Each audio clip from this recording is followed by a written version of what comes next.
Welcome to the Develop Yourself podcast, where we teach you everything you need to land your first job as a software engineer by developing yourself, your skills, your network, your habits, and more. I'm one of your co-hosts, Peter Elbaum, and today I have a special episode for you, a treat. I had the opportunity to talk to Grant Hushek, who is head of digital operations at Hampton, which is a private network for high-growth founders. Grant has a skill set in something we've been talking a lot about recently, which is automations. And even though automations and writing code aren't exactly the same thing, I think Grant's story has a lot to offer for you all in terms of just knowing how to approach a new field, how to get a job when you don't have any experience. Grant got his current job without ever having worked in automations before, and so we get into how that happened. I think you can take some lessons from that. And also just Grant's mindset about learning new skills. I think learning to code is all about expanding your skill set and kind of doing that burning the boats thing we've talked about, where you just jump in and you don't know what's going to happen, but you're taking on a big challenge. Grant is super inspiring, was a lot of fun to talk to. So without further ado, here is my conversation with Grant Hushek.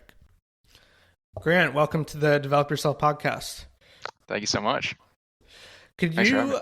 Oh yeah, absolutely. So glad you're here. Been not a long time coming, but been really looking forward to this for a while. So I'm somewhat familiar with your work, but for our audience who might not be, could you give a brief introduction?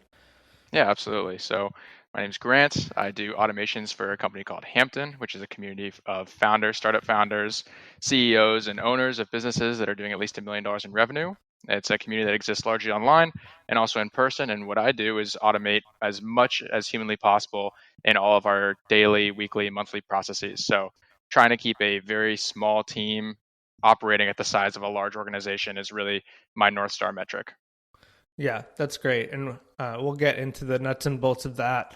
I'm curious, just kind of off the bat. So I heard your interview with Jacob on a different podcast, and you mentioned that you didn't have much or maybe any experience with Zapier no-code tools before you got this job.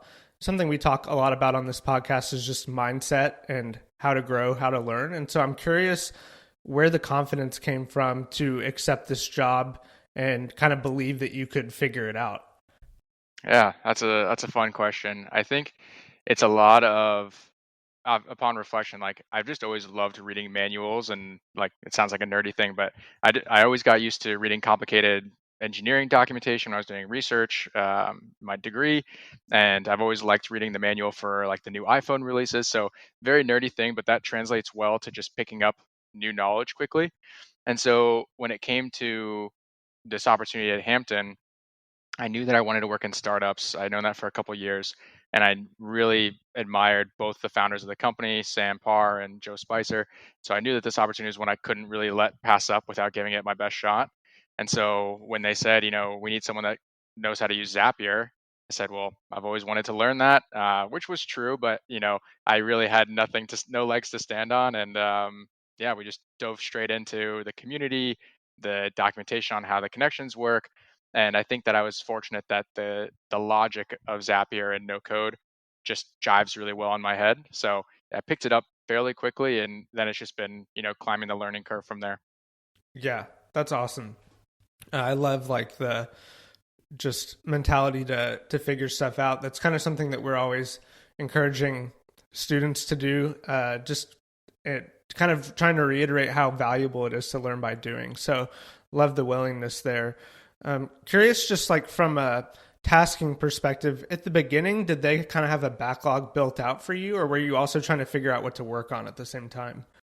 Yeah, good question. I think that with Hampton and with learning any of these no-code tools, it's very difficult to learn a no-code tool if you don't have a backlog or you don't have a list of things you want.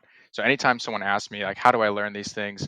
I say, list out 5 if-then statements. Like, if someone sends you an email, then create a calendar invitation, or just very basic 1-2 step things. And if you have that backlog, you'll have direction on what to learn. And so to answer your question, I was not doing any discovery work at that time. It was mostly the founders saying, "Hey, these are the things we want done. How quickly can you get them done?" I said, give me a couple days, give me a week or so, and we'll just figure it out. So there was always a backlog that they were using to guide me. And then I think probably around like the 3 or 4 month mark, there was a little bit more brain space to look at what could be expanded beyond the task list. Got it. That makes sense. And once you got to that point, were you kind of trying to figure things out on your own, like sitting with people to see what could be improved about their workflows, or how did that kind of work, like priority wise? Yeah, there's always been a continuous list of things that Hampton needs done. That backlog kind of never goes to zero, as hard as I try.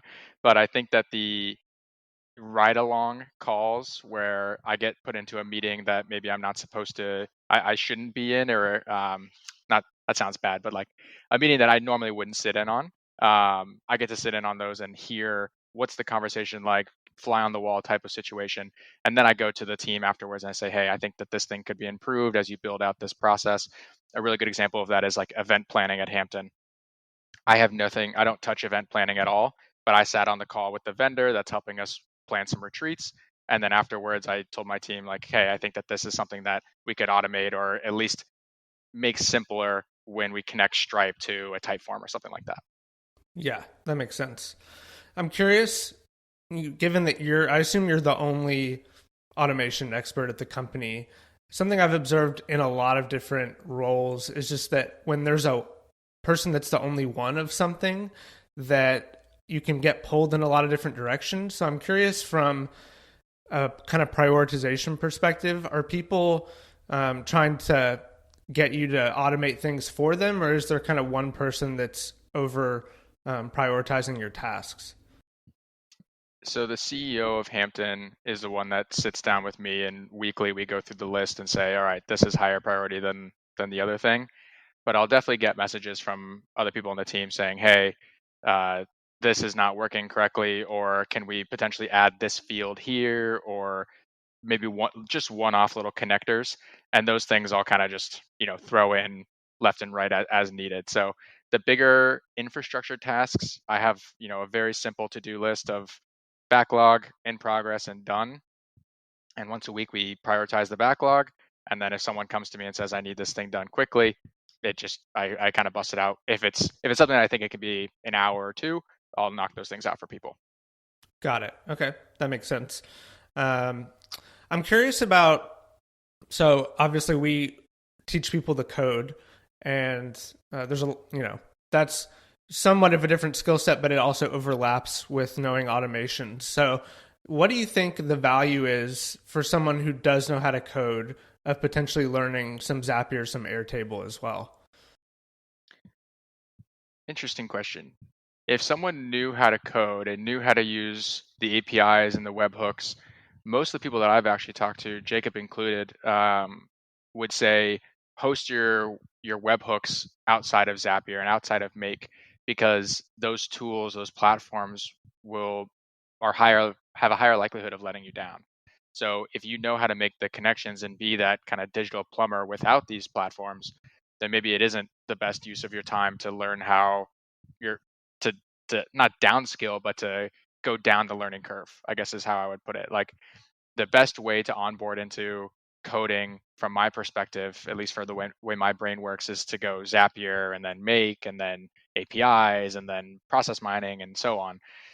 If you already are at the API stage, I wouldn't advise anyone to go in the opposite direction. I would say learn how to do what Zapier does for people like me. Learn the code that does the API connection, and then continue to upskill. I think Zapier and the no-code tools are great entry points for people like me that never really got coding.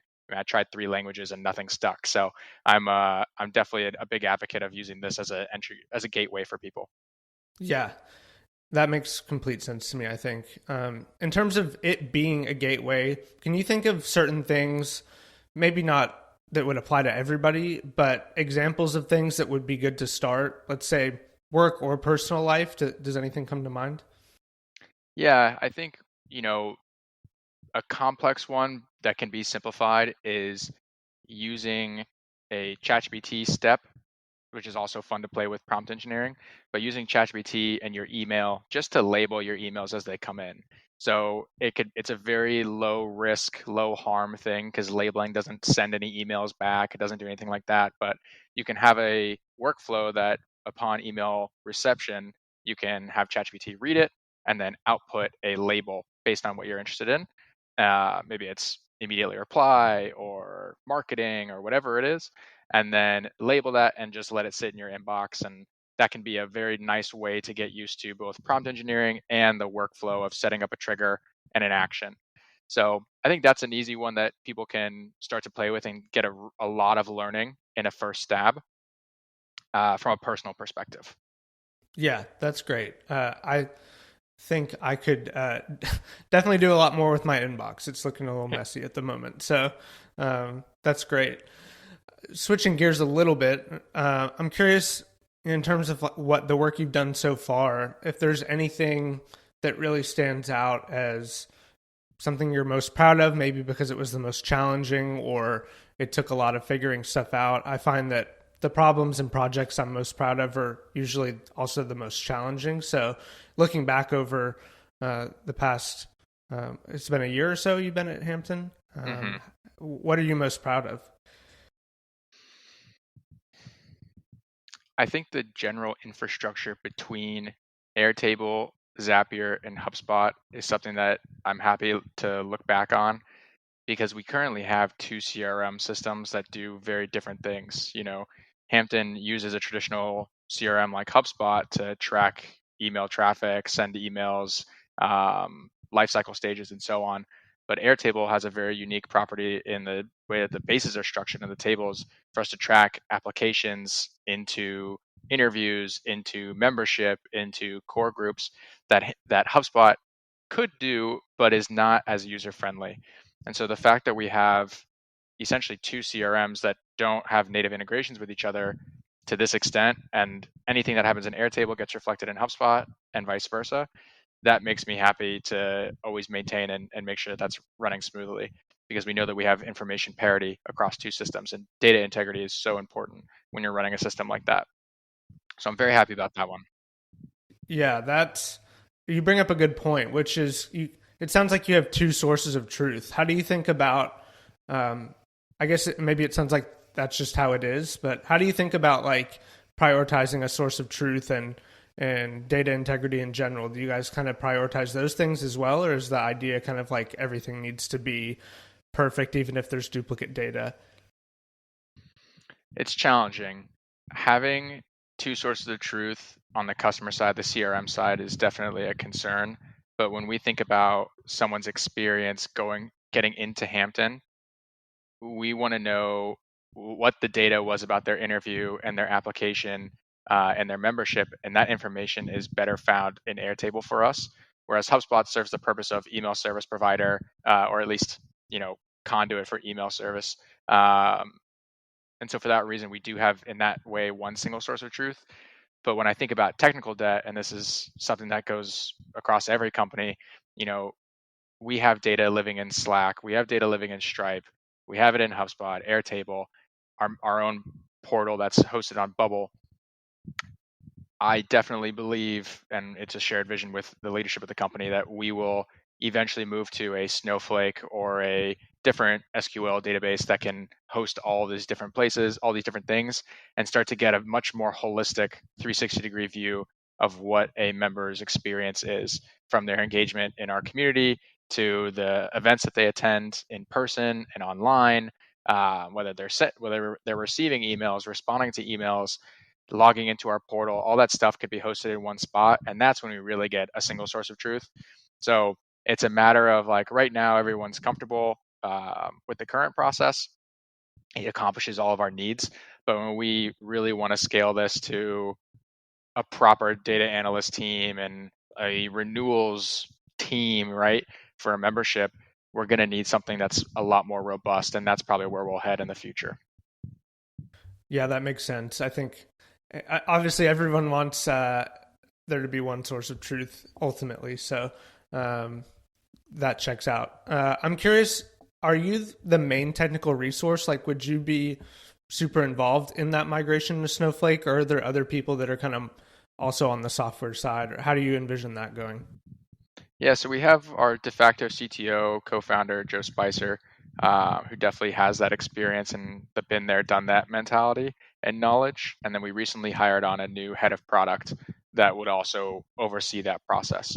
So having my knowledge of how things are set up and the way that maybe having an input on how those things will be visualized will be important. But I definitely lean on the seniority and the knowledge of the people who have already been there, and I can learn from that. Hampton is an incredible place for me to learn both about entrepreneurship from its members, but also the building from the team itself. We've really done a good job of hiring, and I take no credit for that.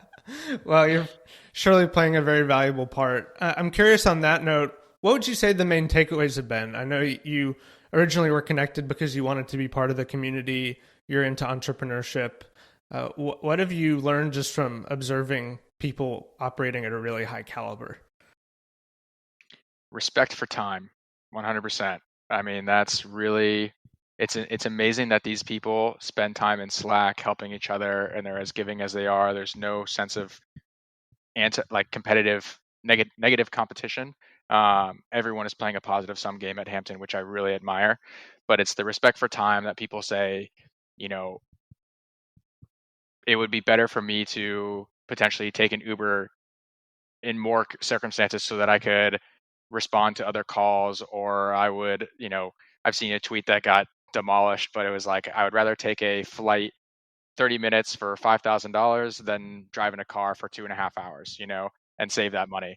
But it's because these people have the financial resource to make those decisions that they get leverage on their time so much more. And for me, being as young as I am and trying to start businesses, having that mentality both as a respect for clients, but also as a respect to myself of like, how can I, at my current situation, get leverage on my time in as many ways as possible without overextending.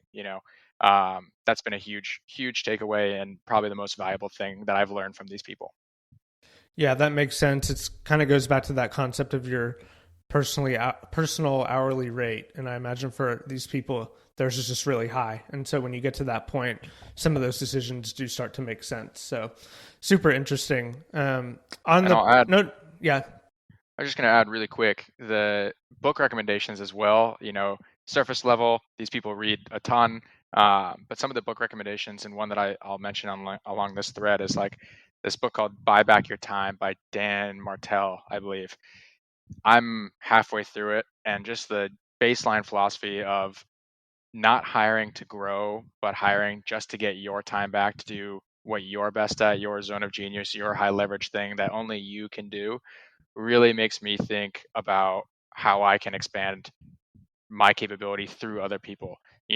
If you're focused on sales for the sake of sales, that's one thing.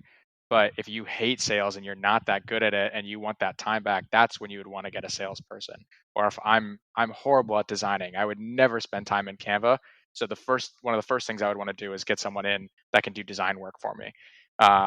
That's a huge takeaway for anyone I think that's trying to grow a business is not is expansion through buying your own time back, not through growth for the sake of growth.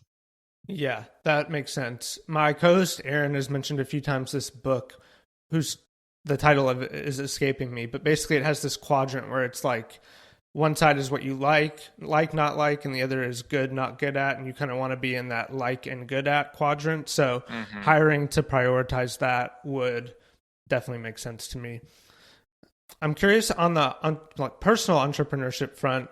I know you're working on an automation agency. That's something that Aaron and I have been talking about a lot recently on the pod, partly because I'm starting to get served a lot of YouTube videos from people who are doing AI automation agencies and starting to bring ChatGPT and all that kind of thing into it, which is super interesting. Just kind of curious your mentality, how you're approaching that. And I know you mentioned on Jacob's podcast that it helps to have a niche. So I'm curious if you figured out what to focus on. I'm also trying to figure out the same thing. Yeah, it's a good question. It's something that I spend, a good amount of time thinking about. And the first thing is that I'm in no rush to scale anything or do do outbound or anything like that, which is a really healthy place for me to be in, having such a great full-time job. I love Hampton and I want to spend as much time on that and making that company amazing. But with the agency right now, I'm really focused on setting up the systems that scale well. And so I've already hired one person to help me set up a project management environment that can handle multiple clients, that can have a project manager, that can have automation engineers, and having the mentality of an automation first perspective means that you can build something that's going to be very lean, very high revenue per head count, like just efficient. And so I really want to build that engine in the most practical way possible, which is a very good starting point for me. And the core value for me that I'm really thinking about is like time is the best resource. It's the most valuable resource for my team and for my clients. So everything we want to do is through that lens. But the niche question is very interesting because I think that there's a lot of potential for communities like Hampton that want to just increase the experience of the member. I think that agencies are an awesome place to get started because the use cases are very obvious, client onboarding being the number one.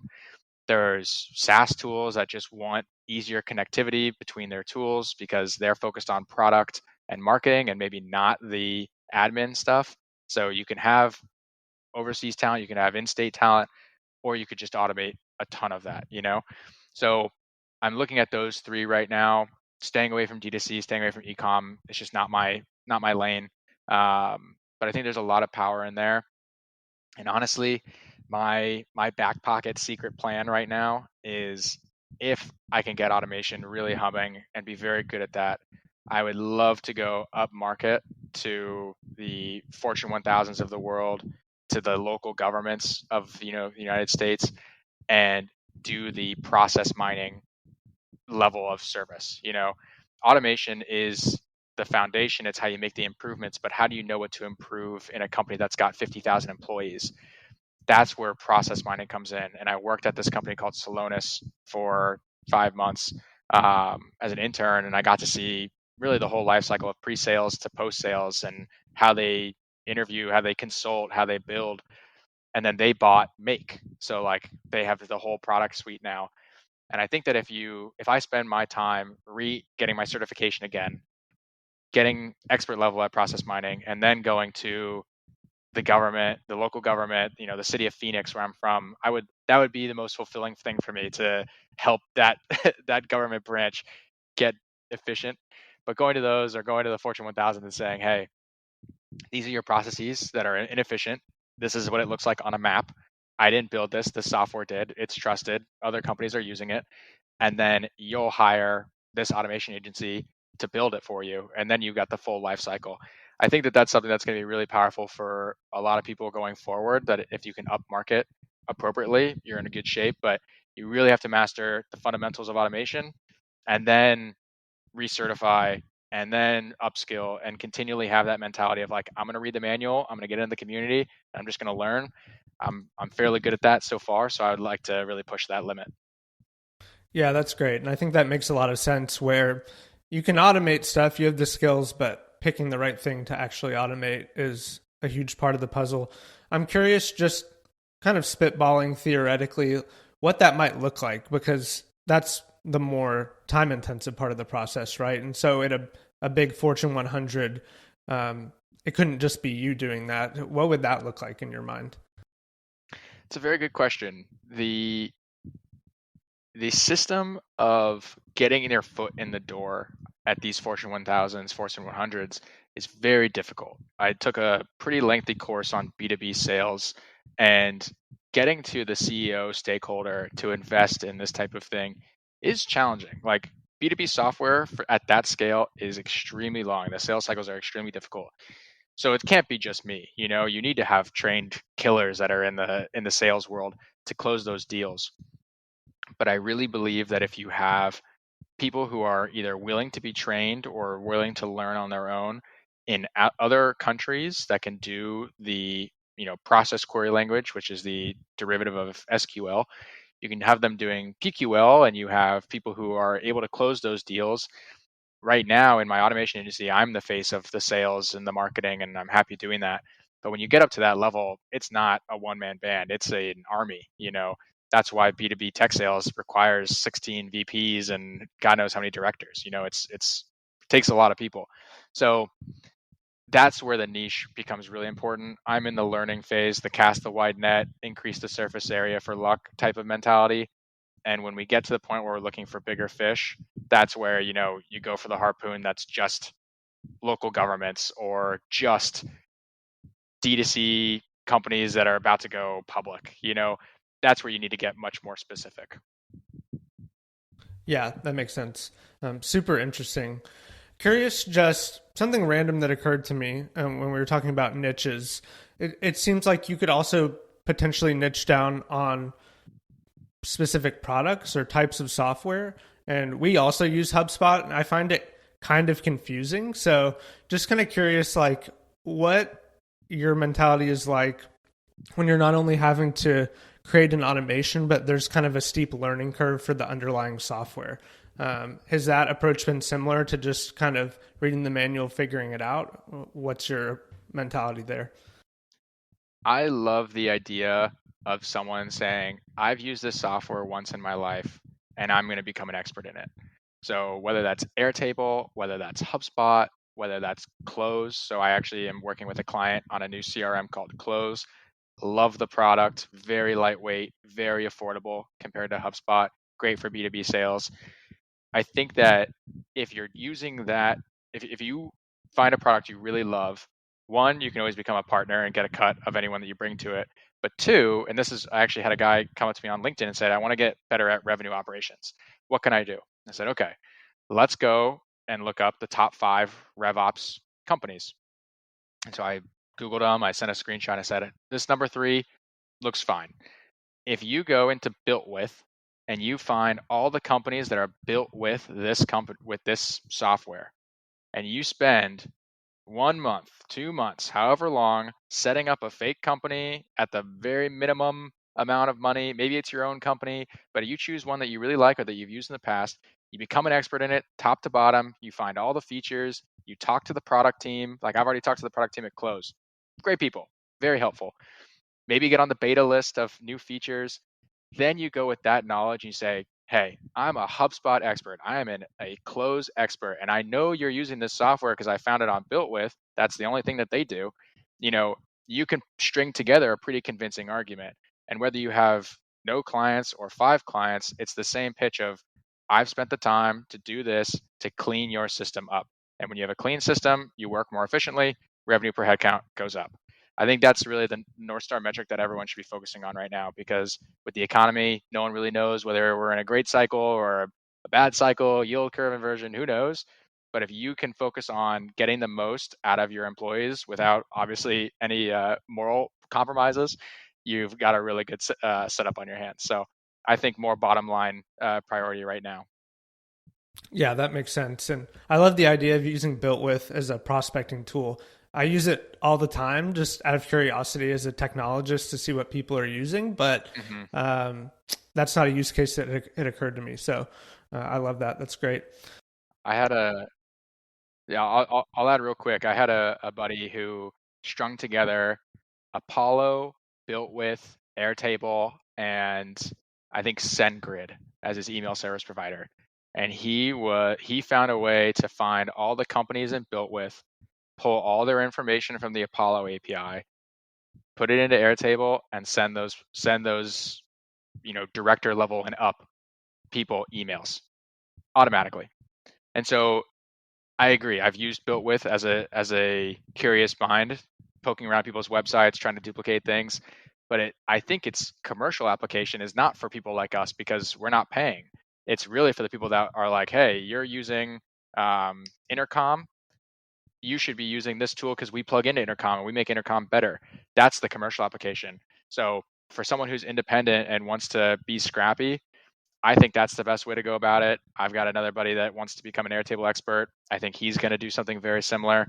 And it's really just about that, figure it out, be scrappy mentality for sales if you want to go into this type of work, right? Becoming an expert in a software and just running with it.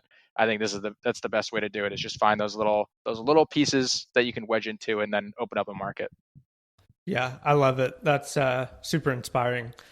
Um, I'm curious, we're jumping around a lot here, but um, curious a little bit more about your story. So, you have a business degree, you went to UCLA, you're interested in entrepreneurship. What, before all this happened, what was kind of the original vision, if you had one? I grew up with two parents that were both entrepreneurial, so that was very helpful. My family business just celebrated 60 years. I'm extremely proud of that. So that's awesome. But, growing up in that environment, I knew I was always raised with the mentality of your best boss is yourself. It's the best job you can have is to work for yourself. And so growing up with that mentality, always trying to do little things to make an extra buck here and there. Like when I was 6 or 7, my brother would play airsoft with his friends, and I would go around and pick up the airsoft pellets, the BBs, clean them, and resell them at a discount as used BBs. Just little things like that. That's always kind of been in my timeline. So when I then moved on to college and I did my first internship, there was a company that was making headphones similar to the ones you and I are wearing with a material called graphene. And to save you the nerdy explanation, graphene is the wonder material. It's 100 times stronger than steel, extremely conductive, great for headphone speaker cones. And I was like, I got to work for these guys as a materials engineer. Convinced them after 2 years, went there to Montreal, worked with their 13-person team. Best time of my life, fantastic. I'm happy to get into that. But then the next summer I worked at Boeing, 160,000 employees globally, totally different story as you can imagine. Hated it, you know? So that was pretty much the crystallizing moment. And plus doing some research in material science, I knew I didn't want to work in a lab. I knew I didn't want to work at a huge company. And so I knew that at the end of the day, it was going to be startups. It was going to be on the business side, on the strategy side. And I just needed to find my wedge in. And when the opportunity presented itself for no code stuff, I finally felt like I could contribute to a digital company, which I never had been able to before. I mean, no one's going to hire a materials engineer to do marketing or growth at their company, which is what I always wanted to do. But as soon as I found Zapier and found out I was decent at it, I was like, finally, I found my wedge. I can really make an impact for companies here. Got it. Yeah, that makes sense. I love I don't know if democratizing is the right word, but something that Aaron and I know very well is that the learning curve of learning to code can be too discouraging, I think, for people. And so I love that no code tools are making it possible for people to be technologists without necessarily having to reinvent the wheel. And yeah, so that's super inspiring. Where do you hope to go? So you're at Hampton. You've got this freelance business. Do you have kind of an ultimate vision, or are you content with how things are going at the moment? My ultimate goal is to spend as much time with my family as I can when I'm older. So I'm in the grind stage of life right now, loving it, love what I do. I think business wise, Grandpa at the agency really I focus in on that 6 to 12 months from now. Um, we'll see what that timeline looks like, but really do well at automation, up market to Solonis.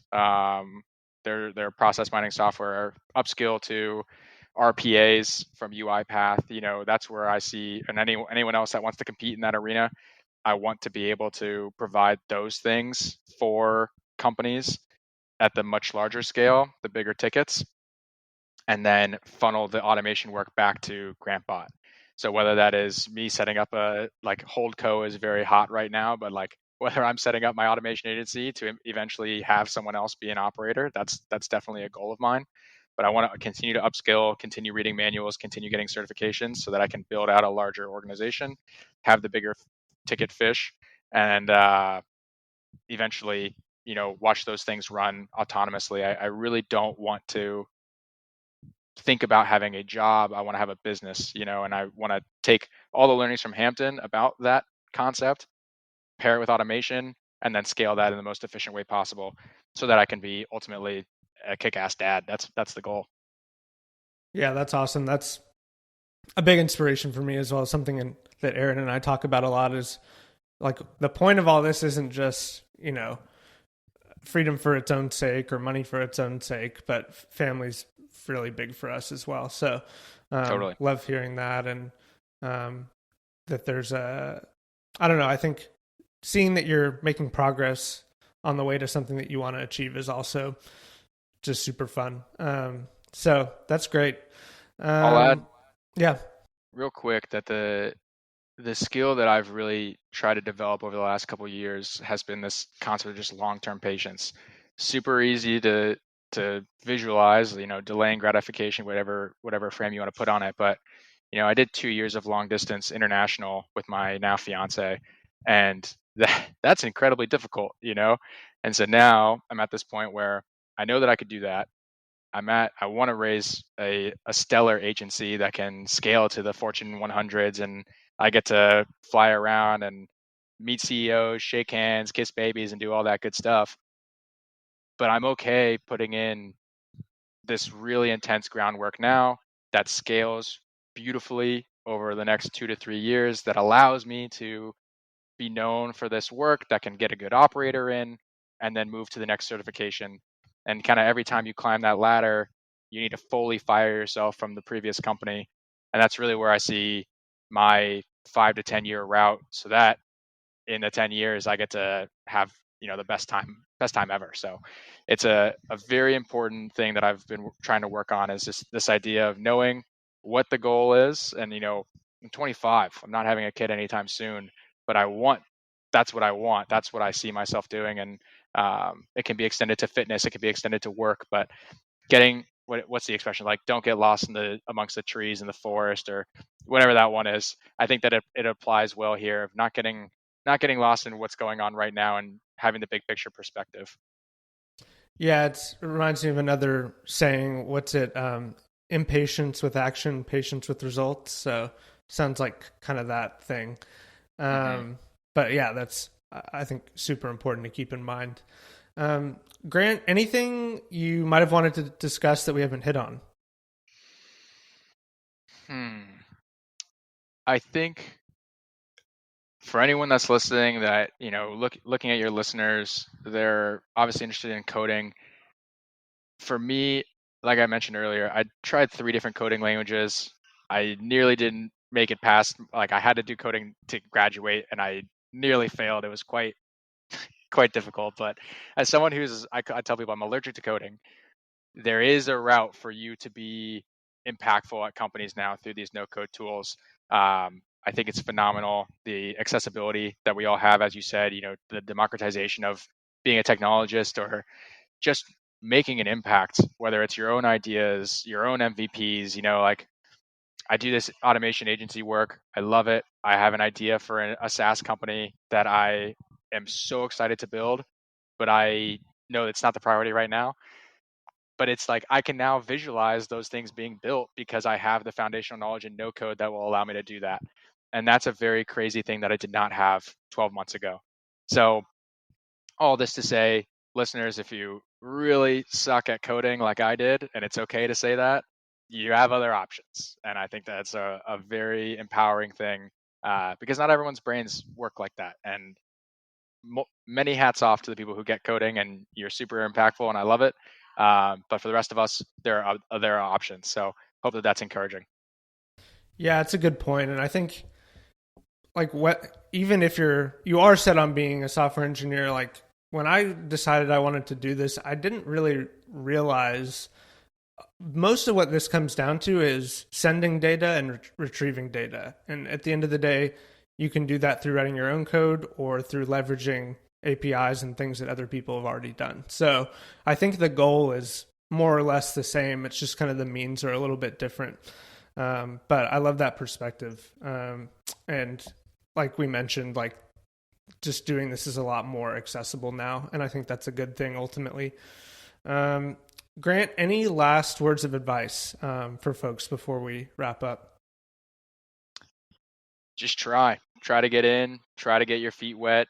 If it's a personal use case, go for it. And the the applications, the other big takeaway I've had over my time applying to jobs, like, the jobs you want, the jobs that are the most fun, don't have applications on LinkedIn. It's the ones you hustle for. It's the ones that change your life. I'm 2 for 2 on life-changing work experiences with startups. Um, it really does not get better than putting in the time, spending multiple months emailing founders, CEOs, the job that you want, the company that inspires you, it shows when you put the effort in and you hustle. It's not going to be the first email. It's not going to be the second one. It's the 5th, the 10th. Just that energy you bring, people notice. So find what makes you passionate. I just heard a quote from Dr. Julie Gerner that you want to be pulled into what you're doing. That's what gives you energy. Find the thing that pulls you and run with it. I am happy to steal other people's words that are much smarter than me. So that's the last piece of advice. Yeah, that's perfect. That's something we talk about a lot is, that hustle mentality, that finding the job that isn't posted. And you're a super, super interesting example of that and just how it's played out. So thanks for that. And thanks so much for coming on the show, Grant. Thank you so much for having me. It's really been a blast. Thanks so much for listening today. A few shameless plugs before you go. Parsity is at parsity.io. My YouTube channel is at youtube.com/Peter Elbaum. Parsity also has a 30-day free cohort-based JavaScript course called JavaScript 30. That's at javascript30.xyz. Thanks so much for being with us, and we'll see you in the next one.